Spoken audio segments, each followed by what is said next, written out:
Hello everyone. तो हम आज पहला एप्टीट्यूड क्वेश्चन करने वाले हैं जो उतना डिफ़िकल्ट नहीं है, इजी है। तो इसमें दिया हुआ है कि m% of n is p। तो आपको कॉन्सेप्ट समझना पड़ेगा कि परसेंटेज होता है divided by 100। So m% of n is p, इसे हम लिख सकते हैं m/100। ऑफ मतलब होता है मल्टीप्लाई, ऑफ मतलब multiply. So m/100 into n equal to p, मतलब n/100 इक्वल टू p। ये हमने लिख लिया। फिर लिखा है n is 60% more than m। n is 60% more than m, मतलब n equal to 100 plus 60% of m, मतलब n equal to 1.6 times of m। ये लिख सकते हैं n is 60% more than m। और लिखा है p is 40% of m। So p equal to 40% of m। और मैंने आपको बताया परसेंटेज मतलब होता है by 100। So p equal to 40/100 of m, मतलब p equal to 0.4 of m। दिया हुआ है what percent of n plus m, n plus p is m।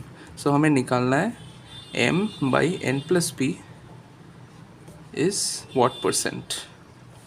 सो हम देख सकते हैं कि n is 1.6 times m and p is 0.4 times m।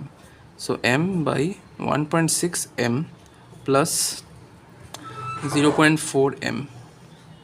So m/1.6 plus 4 is 1.6 plus 0.4 is m/2m। m काट गया तो हाफ इंटू 100 मतलब 50%। सो इसका आंसर इज़ 50%। सो अब इससे 2-3 कॉन्सेप्ट सीख सके। एक तो है परसेंटेज कॉन्सेप्ट्स लर्नड, एक है परसेंटेज इज़ बाई 100, ऑफ मतलब मल्टीप्लाई, और sometimes redundant information is given। redundant information is given, ignore them। जैसे हम देख सकते हैं यहाँ पे m% of n is p, ये redundant information है, ये हमें लगा ही नहीं। सो n इज़ 1.6 m और p इज़ 0.4 टाइम्स m। यही इस क्वेश्चन के में रिक्वायर्ड था, इसका कोई रिक्वायरमेंट नहीं है। तो हमें देखना पड़ेगा कि find what percent of n plus p is m। So हमें m को n और p के टर्म्स में लिखना है, मतलब n को m के टर्म में और p को m के टर्म में लिखना है, तो हमें आंसर मिल जाएगा। इसमें इसकी कोई ज़रूरत नहीं कि m+n% of m is p, ये आप निकाल सकते हैं, लेकिन आपको बाद में पता चला कि इसकी कोई ज़रूरत नहीं। तो पहले आप देख लीजिए कि n का m के साथ क्या रिलेशन है और p का m के साथ क्या रिलेशन है, तो आपको एक्स्ट्रा इन्फॉर्मेशन की ज़रूरत नहीं है। बस, thank you, this was an easy question.